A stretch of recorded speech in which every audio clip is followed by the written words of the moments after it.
Hi, I'm Rick Belt, the EV Mic Guy. Thanks for watching. Reading through our viewer mail, I came across this one from Kevin in Cleveland, Ohio. Kevin writes, "Hey Rick, thanks for the great programs. I'm really learning a lot. I'm thinking about buying an RE320 for my studio and live shows. My friend has an RE20 and says that the 320 is just a different color with different tone controls. Can you help me understand the differences?" Sure, Kevin, I'll be glad to. That's a great question, and thanks so much for asking. It's understandable how your friend would make that assumption. At a glance, the two do look similar. But the only things they really have in common is that they both use the same body form factor and they both deploy EV's exclusive variable D proximity control. But that's where the common elements end. First, let's take a look at how the capsules vary. Here I have the capsules from each, the RE20 and the RE320. As you can see, they're quite different. The RE320 uses the same capsule design as in the RE27ND. Each have variable D phase ports. The RE20s are external tubes, and the RE320s are integrated into the capsule structure. The RE20 uses a standard Gauss magnet to create its energy, and the RE320 uses a neodymium magnet to create its voltage. So the RE320 will have a brighter and higher output. The RE20 sensitivity is 1.5 millivolts per Pascal, and the RE320's is 2.5 millivolts. And they both have humbucking coils to eliminate EMI. The RE20's is an enclosed bobbin wire directly below the element, and the RE320's is an exposed coil wire on the outside of the capsule. And to achieve its brighter top end, the RE320 also contains this extra resonator dome, which collects and excites HF around 9K. And what makes the RE320's capsule differ from the RE27's is this new diaphragm. Its geometry and low mass high velocity mylar were engineered for exceptionally fast transient response and vivid detail. So those are the differences in the capsules. Now let's have a close look at the switching differences. The RE20 contains a dual position switch for filtering. In the left-hand position, the mic is flat from 80 Hz up to 6K with a broad 2.5 dB rise between 6K and 14K and is balanced out with a -3 dB slope between 80 Hz down to 45 Hz. The right-hand position engages a bass tilt curve throwing 4.5 dB of attenuation from 400 Hz down to 100 Hz. The RE320 switching effectively creates two different mics with completely different personalities. In the right-hand position, the mic is flat from 45 Hz up to 2900 Hz with a smoothing dip at 3200. From there, there's a substantial HF rise beginning at 4K, extending on out to 18K for presence. The left-hand switch engages a curve designed for kick drums, but it's also effective for other uses as well. In this setting, the mic has an unsurpassed tight low end reaching down to 30 Hz with a warming boost between 100 and 150 Hz. There's a 4.5 dB low-mid dip centered at 380 to tighten up your kick drum sound.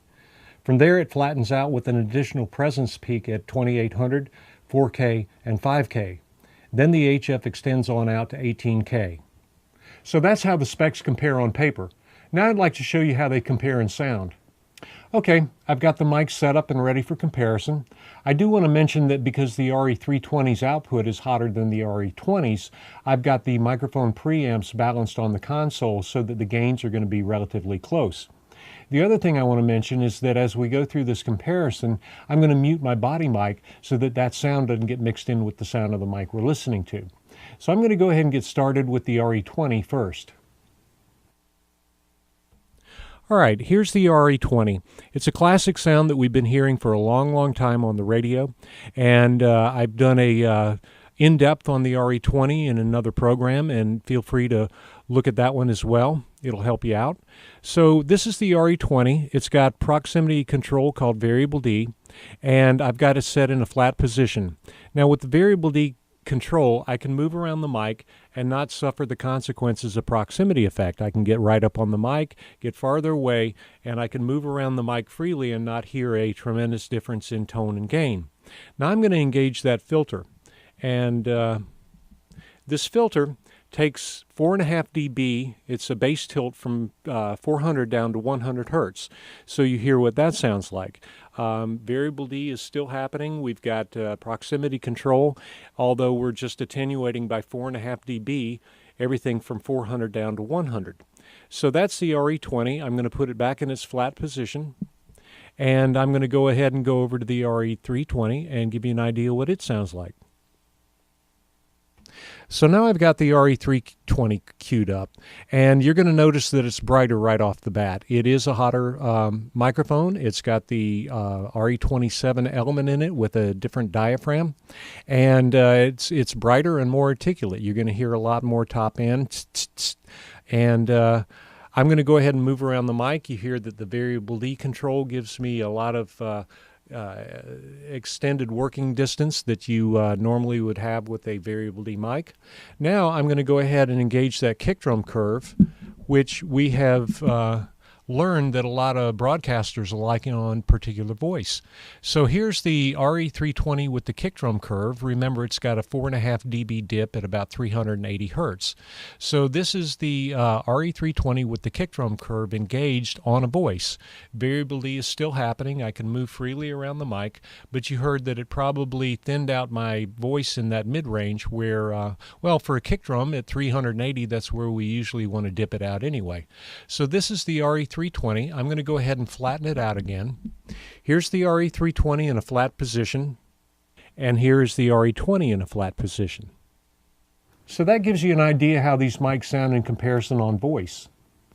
So there you are, Kevin. The two mics are substantially different.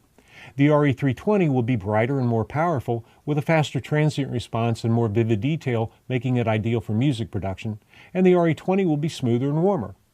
And the RE320 also has that handy kick drum setting for a quick kick drum sound with little or no additional EQing needed. Let's also not forget that both the RE20 and RE320 are very versatile mics. In fact, all of the electric voice variable D mics are excellent choices for studio and live sound applications. Thanks again for your question. So that's it for this show, folks. Thanks for tuning in. This is Rick Belt, the EV Mic Guy. See you next time.